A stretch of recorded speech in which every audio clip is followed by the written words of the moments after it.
Hello students, एक बार फिर welcome है मेरे चैनल में। इसमें मैं आप लोगों के लिए एक और नया कोर्स लेके आया हूं जिसका नाम है प्राइम, यानी कि physics revision in minutes with enjoyment.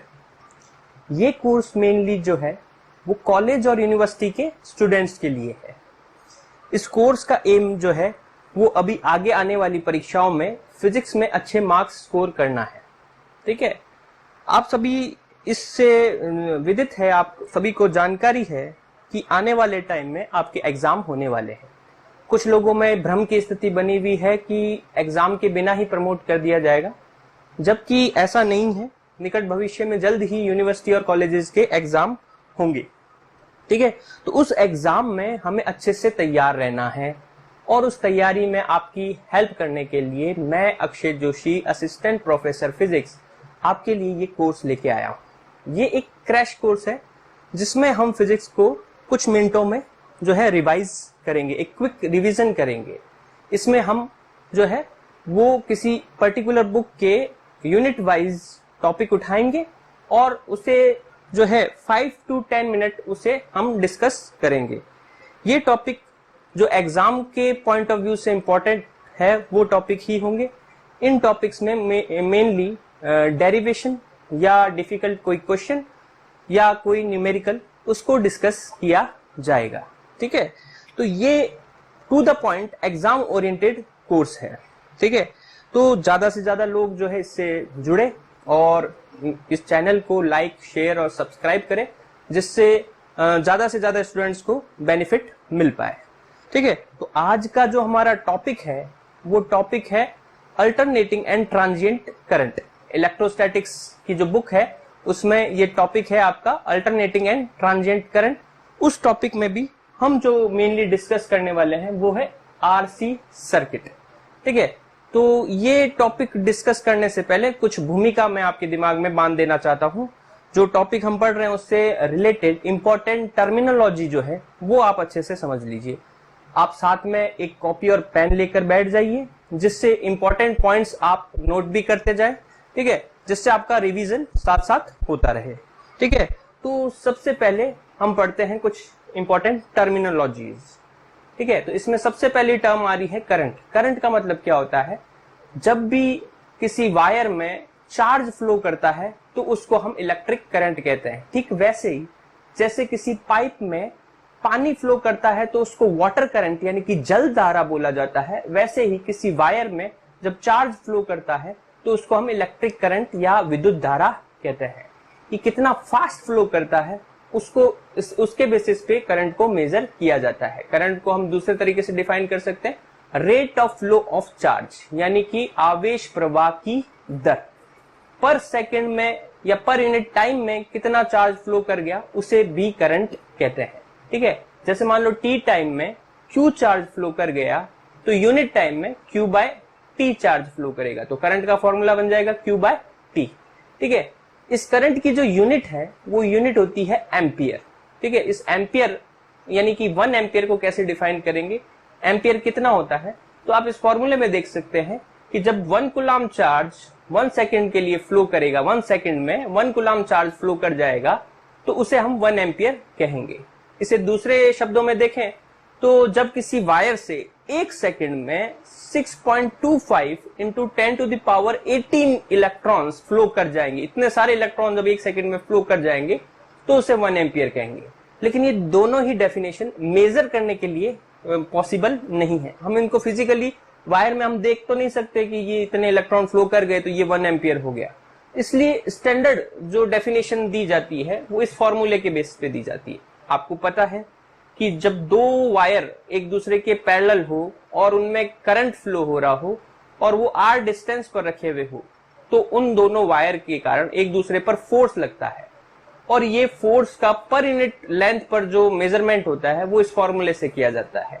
F/L यानी पर यूनिट लेंथ पर जो फोर्स लगता है वो होता है μ0 I1 I2 अपॉन 2 पाई R। I1 I2 दोनों चार्जेस में फ्लो होने वाला करंट है और R दोनों के बीच की डिस्टेंस है, और L वायर की लेंथ है। पर यूनिट लेंथ पर हम जो है वो ये फोर्स निकाल रहे हैं। तो अगर आप देखो कि इसमें करंट 1 एम्पियर का फ्लो करे और दोनों के बीच की डिस्टेंस जो है वो 1 मीटर हो और म्यू नॉट की वैल्यू आपको पता है ये इतनी होती है 4 pi into 10 to the power -7। तो ये वैल्यू पुट करने पर हमारे पास फोर्स का फॉर्मूला, फोर्स का जो रिजल्ट आता है वो आता है 2 into 10 to the power -7 newton. तो इसके बेसिस पर हम 1 एम्पियर को इस तरह से डिफाइन कर सकते हैं कि जब दो वायर एक दूसरे के पैरेलल रखे हुए हो तो उनमें फ्लो होने वाला वो इक्वल करंट जिसके कारण से दोनों वायर एक दूसरे पर 2 into 10 to the power -7 newton का फोर्स लगाए जब उनके बीच की डिस्टेंस भी 1 मीटर हो। इस तरह से हम स्टैंडर्ड वे में 1 एम्पियर को डिफाइन कर सकते हैं। तो ये तो हुई करंट की बात। करंट से रिलेटेड कुछ इंपॉर्टेंट पॉइंट्स ये भी है, ये भी आप ध्यान रख सकते हैं। जैसे करंट की डायरेक्शन हमेशा जो है वो बैटरी के पॉजिटिव से नेगेटिव की तरफ होती है। करंट जो है उसकी डायरेक्शन निकालने का दूसरा तरीका ये होता है कि पॉजिटिव चार्ज जिस तरफ फ्लो करता है करंट उसी तरफ माना जाता है, और नेगेटिव चार्ज जिस तरफ फ्लो करता है करंट की डायरेक्शन उसके अपोजिट मानी जाती है। तो ये कुछ टर्म्स आपको ध्यान में रखनी है। उसके अलावा आपको ये पता होना चाहिए कि करंट में डायरेक्शन होने के बाद भी करंट एक स्केलर क्वांटिटी है, एक अदिश राशि है। ठीक है, इसमें डायरेक्शन है फिर भी ये अदिश क्यों है? क्योंकि वेक्टर्स को ऐड करने के लिए आपको याद होगा कि ये ट्रायंगल रूल का यूज करते हैं, यानी कि त्रिभुज नियम का यूज करते हैं। ठीक है, लेकिन जब हमें करंट को ऐड करना हो, जैसा कि ये एक डायग्राम दे रखा है, इस डायग्राम में जो है ये 3 वायर दिखा रखे हैं। इन 3 वायर्स में आप देख सकते हैं कि एक में 2 एम्पियर करंट आ रहा है, एक में 3 एम्पियर करंट आ रहा है। तो ये 2 और 3 एम्पियर हमेशा मिलकर 5 एम्पियर करंट ही देंगे, चाहे वायर को किसी भी एंगल पर रख दिया जाए, जबकि वेक्टर्स के एडिशन में ऐसा नहीं होता। इसलिए करंट एक स्केलर क्वांटिटी है। ठीक है, तो ये तो हुई करंट की जो है इंपॉर्टेंट बातें। इसके अलावा आपको ये भी पता होना चाहिए कि करंट हमेशा हाई वोल्टेज से लो वोल्टेज की तरफ फ्लो करता है, यानी कि उच्च विभव से निम्न विभव की ओर प्रवाहित होता है, या बैटरी के पॉजिटिव से नेगेटिव की तरफ फ्लो करता है। ठीक वैसे ही जैसे पानी हमेशा ज्यादा हाइट से कम हाइट की तरफ फ्लो करता है, वैसे ही करंट हमेशा हाई वोल्टेज से लो वोल्टेज की तरफ फ्लो करता है। जब दो वाटर का लेवल बराबर हो तो पानी फ्लो नहीं करेगा। जैसे 2 कंटेनर बना रखे हैं और इन दोनों का लेवल इक्वल है तो इनमें पानी फ्लो नहीं करेगा। ठीक वैसे ही अगर 2 पॉइंट्स के बीच में पोटेंशियल डिफरेंस 0 हो, या यूं कहें दोनों पॉइंट्स के पोटेंशियल सेम हो, तो उनमें करंट फ्लो नहीं करता। तो ये बहुत छोटी छोटी बातें हैं, लेकिन कई बार हम इनको स्किप कर देते हैं या हमारे दिमाग से निकल जाती है। तो एक बार आपको ये चीजें जो है वो पता होनी चाहिए। उसके अलावा करंट के टाइप्स क्या होते हैं वो भी आप देखो, यहाँ पर दे रखे हैं। करंट के टाइप्स जो है वो 3 तरह के करंट होते हैं। एक है स्टेडी करंट, एक है अल्टरनेटिंग करंट, और एक है ट्रांजिएंट करंट। स्टेडी करंट का मतलब क्या होता है? स्टेडी करंट का मतलब ये होता है, इसको स्टेडी डीसी करंट भी कहते हैं या डायरेक्ट करंट भी कहते हैं। स्टेडी करंट का मतलब ये हो गया कि जब किसी वायर में करंट की वैल्यू और उसकी डायरेक्शन में टाइम के साथ कोई चेंज ना हो तो उसको हम स्टेडी डीसी करंट कहेंगे, यानी कि स्थायी दिष्ट धारा कहेंगे। ठीक है, जैसे कि इस सर्किट में एक वायर के साथ में एक बैटरी जुड़ी हुई है, 5 वोल्ट की बैटरी है और रेजिस्टेंस भी 5 ओम का है। तो इस सर्किट में हमेशा 1 एम्पियर का करंट फ्लो होगा और वो हमेशा पॉजिटिव टू नेगेटिव फ्लो होगा। तो इसमें जो करंट फ्लो हो रहा है वो स्टेडी करंट है। ठीक इसी तरह से जब किसी वायर में करंट की डायरेक्शन टाइम के साथ एक रेगुलर इंटरवल में चेंज होती रहे तो उसे हम अल्टरनेटिंग करंट कहते हैं। जैसे इस सर्किट में एक अल्टरनेटिंग सोर्स जोड़ रखा है, ठीक है, यानी कि एक प्रत्यावर्ती स्रोत जोड़ रखा है। अब इसमें पॉजिटिव और नेगेटिव पोलैरिटी जो है वो टाइम के साथ लगातार चेंज होती रहती है। इस सोर्स की कुछ समय पश्चात पॉजिटिव और नेगेटिव जो पोलैरिटी वो आपस में एक्सचेंज हो जाते हैं। तो होता क्या है, शुरुआत में current positive to negative A to B flow हो रहा है, थोड़े टाइम बाद पॉजिटिव नेगेटिव अपनी पोजीशन को स्वैप कर लेते हैं और current B to A flow होने लग जाता है, और ये प्रोसेस लगातार रिपीट होता रहता है। तो ऐसे करंट को अल्टरनेटिंग करंट कहते हैं। ठीक है, अल्टरनेटिंग करंट भी डिफरेंट तरह के होते हैं, वो भी आप ये अलग अलग जो है ग्राफ देख सकते हैं।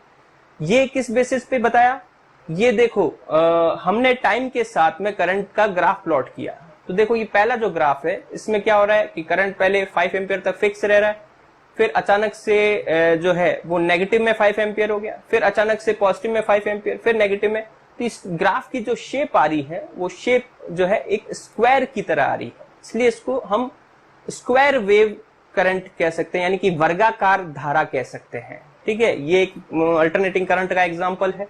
इसी तरह से ये दूसरा ग्राफ आप देखें, इस ग्राफ में भी करंट जो है वो पहले कंटिन्यूसली इंक्रीज हो रहा है, लीनियरली इंक्रीज हो रहा है, फिर लीनियरली डिक्रीज हो रहा है, फिर नेगेटिव में करंट फ्लो हो रहा है, फिर सेम पैटर्न में ऐसा। तो ये जो ग्राफ बन रहा है वो एक ट्रायंगुलर शेप में बन रहा है, इसलिए ऐसे करंट को हम ट्रायंगुलर करंट कहते हैं। ठीक उसी तरह से जब करंट जो है वो इस शेप का हो, जैसा कि हमारा साइन या कॉस का ग्राफ आता है, तो ऐसे करंट को साइनसोइडल करंट कहते हैं। उसके अलावा कॉम्प्लेक्स करंट भी हो सकता है। ये सारे ही करंट साइन और कॉस के ही फंक्शन के फॉर्म में रिप्रेजेंट किए जा सकते हैं, इसलिए अल्टरनेटिंग करंट को बेसिकली साइन या कॉस का फंक्शन माना जा सकता है।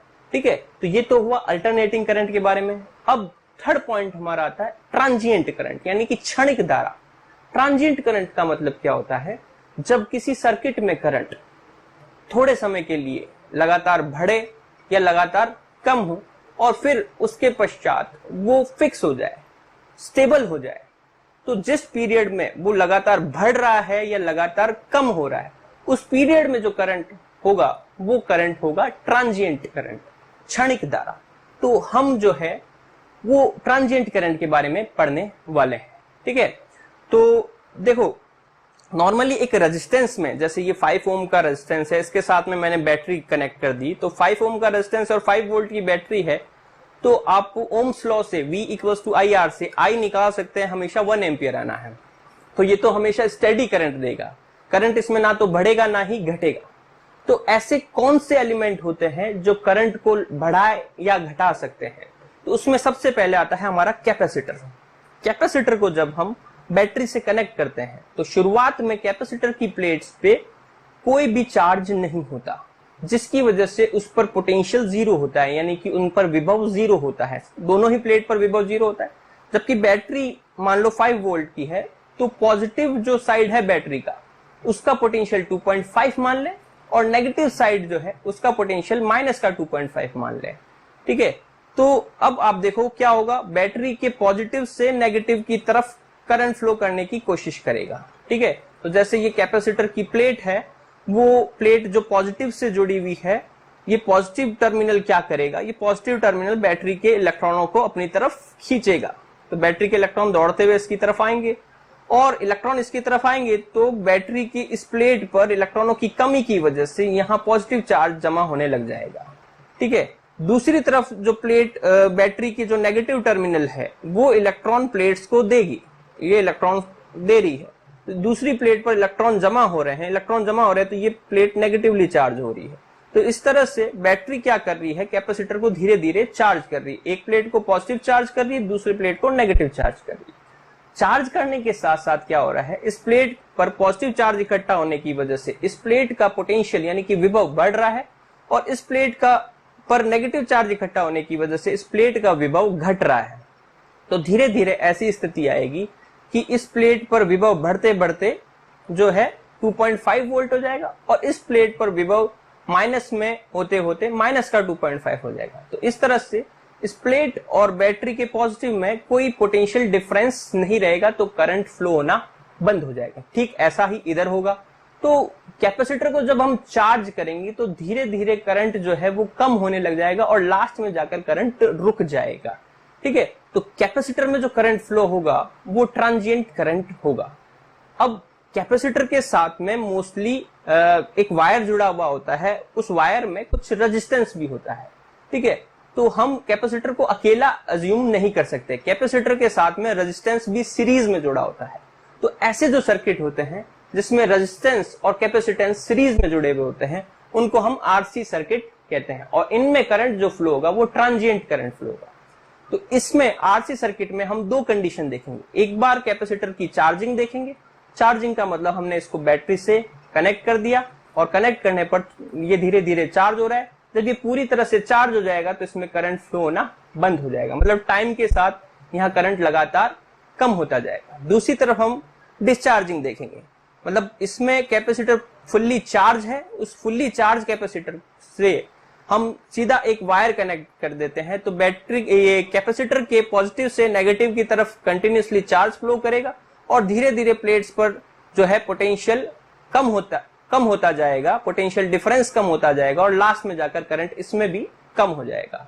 ठीक है, तो कैपेसिटर की चार्जिंग हो चाहे डिस्चार्जिंग हो, करंट हमेशा टाइम के साथ डिक्रीज होता है, लेकिन हम साथ में जानते हैं कि इसके साथ रेजिस्टेंस भी जुड़ा हुआ है, तो हम पढ़ते हैं आरसी सर्किट।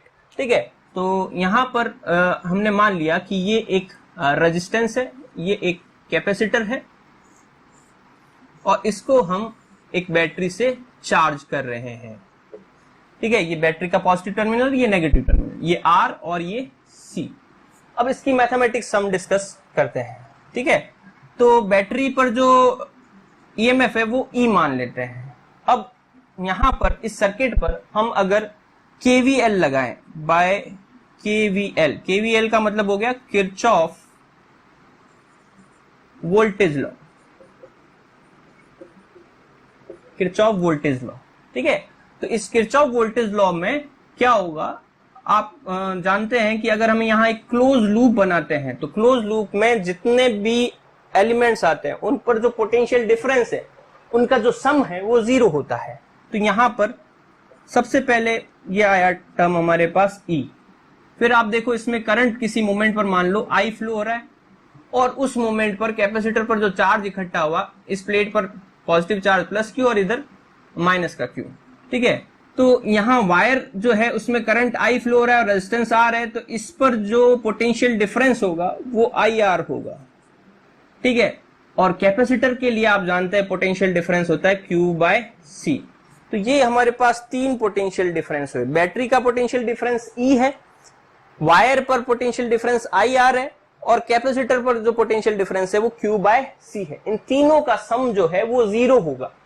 ठीक है, तो तीनों का सम निकालने के पहले हमें इनका साइन भी देखना पड़ेगा कि किस पर पॉजिटिव साइन आएगा और किस पर नेगेटिव साइन आएगा। तो हमेशा याद रखें, जब भी A टू B जाने पर पोटेंशियल में कमी हो, डिक्रीज हो, तो वहां पोटेंशियल का साइन हम नेगेटिव लेंगे, और A टू B जाने में अगर पोटेंशियल इंक्रीज हो तो वहां साइन हम पॉजिटिव लेंगे। तो वायर से स्टार्ट करते हैं, हम जो है एक लूप बना रहे हैं, इस तरह से लूप बना रहे हैं, तो हम वायर की डायरेक्शन में ही आगे बढ़ रहे हैं।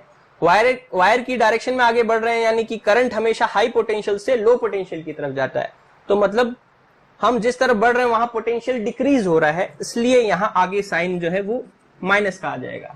ठीक है, यहां पोटेंशियल डिक्रीज हो रहा है। सेम केस में यहां पर हम जब कैपेसिटर में आगे बढ़ रहे हैं, यहाँ राउंड एक चक्कर लगा रहे हैं, तो कैपेसिटर की पॉजिटिव से नेगेटिव प्लेट की तरफ जा रहे हैं, तो यहां पर भी क्या हो रहा है, पोटेंशियल डिक्रीज हो रहा है, तो ये भी माइनस का आ जाएगा। फिर आप देखो यहाँ घूम कर वापिस आ रहे हैं हम, तो यहाँ बैटरी के नेगेटिव से पॉजिटिव की तरफ आ रहे हैं, मतलब कम से ज्यादा की तरफ जा रहे हैं, तो बेनिफिट हो रहा है, हमें फायदा हो रहा है, तो ये पॉजिटिव में आ जाएगा। इन तीनों का जो सम होगा वो जीरो होगा। तो सबसे पहले हमें ये इक्वेशन बनानी है। ये इक्वेशन हमने बना ली, इसको आगे सॉल्व करें तो आप देख सकते हैं कि E बराबर में यहां पर क्या हो जाएगा हमारे पास IR प्लस Q/C। अब हम जानते हैं कि I जो होता है वो dQ/dt होता है, पर यूनिट टाइम में कितना चार्ज फ्लो कर रहा है। ठीक है, तो ये वैल्यू यहां रख देते हैं, तो ये हमारे पास ये इक्वेशन बन जाएगी E equals to dQ/dt R plus Q/C। इसको सॉल्व करते हैं, तो सॉल्व करने के लिए हम क्या करते हैं कि ये वाली टर्म इधर लेके आते हैं, तो ये बन जाएगा E माइनस में Q/C equals to dQ/dt R। ठीक है, फिर एलसीएम लेते हैं इसका, तो ये एलसीएम लेने पर ये बन जाएगा EC माइनस में Q/C dQ/dt R। अब आप देखो ये एक डिफरेंशियल इक्वेशन बन गई, ये अवकल समीकरण बन गई। अब इस डिफरेंशियल इक्वेशन को सॉल्व करने के लिए हमें चार्ज वाले टर्म एक तरफ लेने पड़ेंगे, टाइम वाले टर्म एक तरफ लेने पड़ेंगे। तो अब हम क्या करते हैं, ये dQ अपॉन में ये चार्ज वाले टर्म लिख देते हैं EC minus Q equals to RC equals to ये dt अपॉन RC। ये देखो ये टर्म हम इधर लिया है, टाइम ऊपर आ जाएगा, R और C नीचे आ जाएंगे और ये टर्म इधर क्रॉस मल्टीप्लाई हो गई। अब दोनों तरफ इंटीग्रेशन कर दे बाय इंटीग्रेशन, तो ये dq अपॉन में EC माइनस Q और ये dt अपॉन में RC। अब जब हम इस टर्म का इंटीग्रेशन करेंगे तो देखो क्या होगा, 1 अपॉन में Q वाली टर्म है तो इसका इंटीग्रेशन क्या हो जाएगा, log EC माइनस Q, और क्योंकि Q के आगे माइनस साइन है तो ये माइनस साइन आगे आ जाएगा। इसी तरह से यहां RC कांस्टेंट है, 1 अपॉन RC कांस्टेंट है, dt का इंटीग्रेशन हो जाएगा t। अब क्योंकि हमने यहां कोई लिमिट नहीं लगाई है इसलिए यहां इंटीग्रेशन के लिए कांस्टेंट हम यूज कर लेते हैं k। तो ये हमारे पास जो है वो आंसर आया। अब इसको थोड़ा इजी रखने के लिए ये माइनस साइन उधर भेज देते हैं, तो ये बन जाएगा log EC minus Q equals to minus t by RC minus k। अब देखो इसको हम बाउंड्री प्रॉब्लम से सॉल्व करेंगे। बाउंड्री प्रॉब्लम का मतलब क्या हुआ कि इसमें हम t इक्वल्स टू 0 रख के देखेंगे कि उस कंडीशन में चार्ज की वैल्यू क्या थी। तो देखो t इक्वल्स टू 0 मतलब जस्ट हमने यहां पर चार्जिंग स्टार्ट ही की है, मतलब हमने बैटरी से कनेक्शन किया ही है, तब तक इस पर प्लेट्स पर कोई चार्ज नहीं होगा। तो t इक्वल्स टू 0 पर Q जो है वो भी 0 ही होगा। ठीक है, तो पहले आप ये पूरा नोट कर ले, इसके बाद में आगे के टर्म हम लिखते हैं।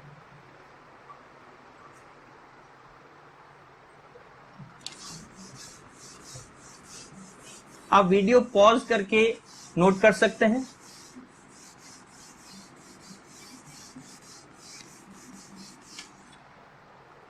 अब देखो इसमें बाउंड्री कंडीशन लगाते हैं, t इक्वल्स टू 0 पर Q इक्वल्स टू 0 है। ठीक है, तो यहां पर क्या कंडीशन बन जाएगी, log EC, Q तो 0 हो गया, माइनस का t बाय RC माइनस का k, लेकिन t भी 0 है तो ये टर्म भी 0 हो गई। ठीक है, तो 0 माइनस का 0 माइनस k, तो यहां पर k की वैल्यू आ गई माइनस का log EC। ठीक है, ये k की वैल्यू आ गई, ये वैल्यू हम जो है इस इक्वेशन में वापस रख देते हैं। इस इक्वेशन में वापस रखेंगे तो हमारे पास क्या रिजल्ट आएगा, log EC minus Q equals to minus t by RC, यहाँ माइनस k की वैल्यू माइनस में है तो ये माइनस माइनस प्लस हो जाएगा। ठीक है, अब हम क्या करते हैं, ये वाली टर्म इधर ले आते हैं, तो log EC minus Q minus log EC equals to minus का t बाय RC। ठीक है, अब log की प्रॉपर्टी आप सभी जानते हैं, मैथ के स्टूडेंट्स हैं आप, तो log m minus log n क्या हो जाएगा, log m अपॉन n, और ये माइनस का t बाय RC। ठीक है, तो इस तरह से हमारे पास ये सॉल्यूशन बना। अब इसको और सिंप्लीफाई कर सकते हैं, कैसे करेंगे,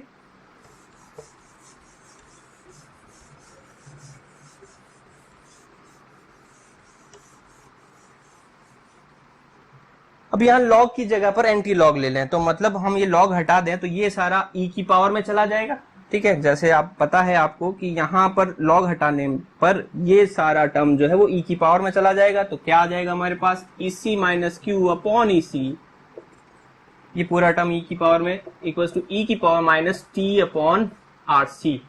ठीक है, फिर हम इसको अलग अलग डिवाइड कर देते हैं, तो EC में EC से डिवाइड करेंगे 1, माइनस में Q upon EC equals to e की power minus t by RC। तो इसको और सिंप्लीफाई करें तो यहां से हमारे पास Q की वैल्यू आ जाएगी, Q equals to EC 1 minus e की power minus t by RC। ये हमारे पास इस डिफरेंशियल इक्वेशन का सॉल्यूशन आया। तो इक्वेशन हमें क्या बताती है, ये इक्वेशन हमें ये बताती है जैसे जैसे टाइम बढ़ेगा ये वाला टर्म जो है वो डिक्रीज होता जाएगा। जैसे शुरुआत में t0 रखो, आप t0 रखोगे तो e की पावर 0, किसी की भी पावर 0 करते हैं तो वो होता है 1, 1 माइनस 1 0, यानी कि t इक्वल्स टू 0 पर q भी 0 होगा। जैसे जैसे टाइम बढ़ाएंगे आप, t इक्वल्स टू 1 रखा, 1 रखते ही आप देखो q की वैल्यू क्या आएगी, EC 1 माइनस ई की पावर माइनस में 1 बाय आर सी।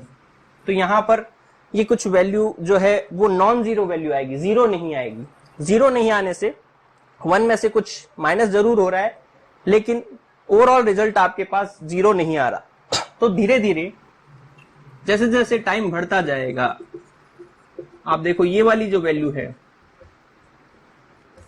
वो लगातार कम होती जाएगी, और ये कम होती होती जब टाइम इनफाइनाइट हो जाएगा, टाइम इनफाइनाइट हो जाएगा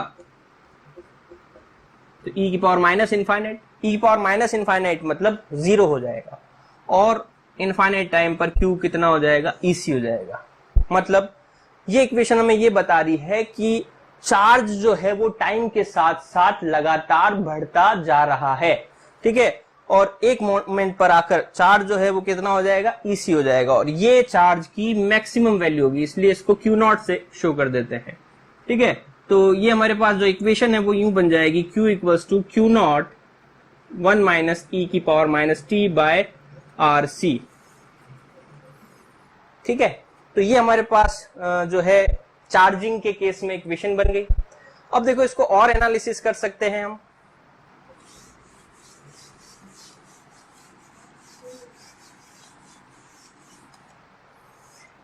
अब देखो जो ये इक्वेशन बनी है, इस इक्वेशन में हम अगर टाइम की वैल्यू जो है वो टॉ मान लें और उसको हम एज्यूम कर लें आर सी के बराबर में, ठीक है, ये हम एज्यूम कर लें, तो क्या बनेगा हमारे पास, Q equals to Q naught 1 minus e की पावर टी की जगह पर हमारे पास क्या हो गया, आर सी हो गया, अपॉन में आर सी हो गया, ठीक है।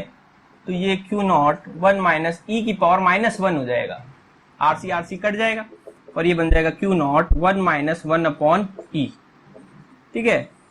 तो इसके बेसिस पर जब हम इसको कैलकुलेट करेंगे ई की वैल्यू रखकर, तो हम रिजल्ट निकाल सकते हैं कि ये लगभग चार्ज जो होगा वो मैक्सिमम चार्ज का 0.63 होगा, ठीक है, या यूं कहते हैं 63% होगा, ठीक है।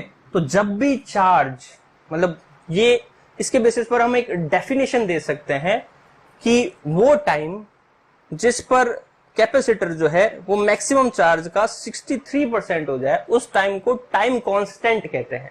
और वो टाइम कांस्टेंट हम कैसे निकाल सकते हैं, आर और सी का मल्टीप्लीकेशन करके निकाल सकते हैं, ठीक है।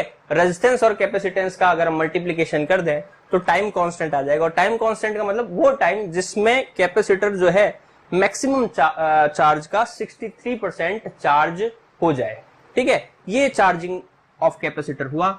अब आप देखो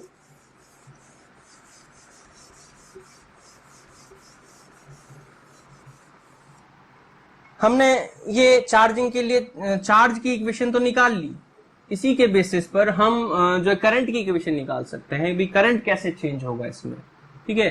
तो करंट ड्यूरिंग चार्जिंग, तो करंट के लिए इक्वेशन क्या आएगी, आई हमें पता है करंट जो होगा वो क्या होगा, dq बाय dt, मतलब rate of flow of charge he current है।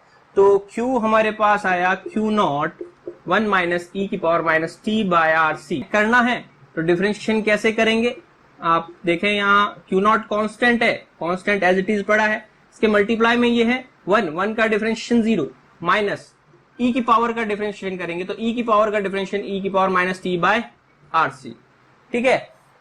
फिर आप देखें कि यहां पर ये ई की पावर माइनस में टी बाय आर सी का डिफरेंशिएशन करेंगे तो माइनस साइन आगे आ जाएगा, तो ये प्लस हो जाएगा, और ये टी अपॉन आर सी का डिफरेंशिएशन 1 अपॉन आर सी हो जाएगा, ठीक है। क्यू नॉट की वैल्यू हमें पता है, क्यू नॉट की वैल्यू कितनी, ई सी है, अपॉन में आर सी, और साथ में ये आ रहा है ई की power minus t by R C.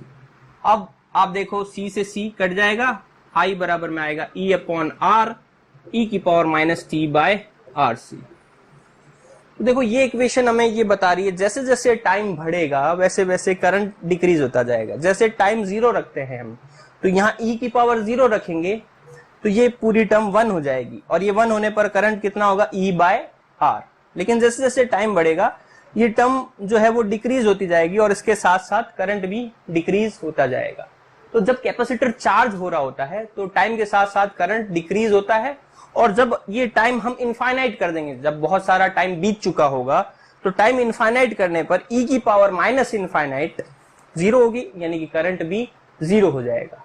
तो ये था ट्रांजिएंट करंट का एग्जांपल थ्रू आरसी सर्किट। आप देखो इसके हम जो है ग्राफ भी प्लॉट कर सकते हैं।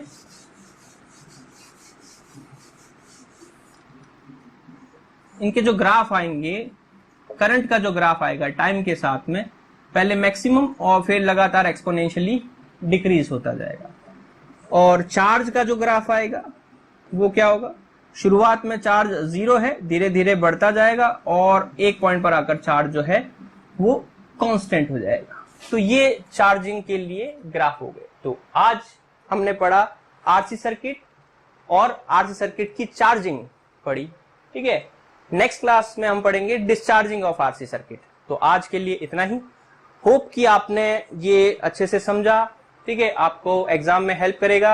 आप ये सारे जो पॉइंट्स हैं वो अच्छे से रिवाइज कर सकते हैं, ठीक है। नेक्स्ट क्लास में मिलते हैं आपसे, तब तक के लिए स्टे होम, स्टे सेफ और be prepared for the exam.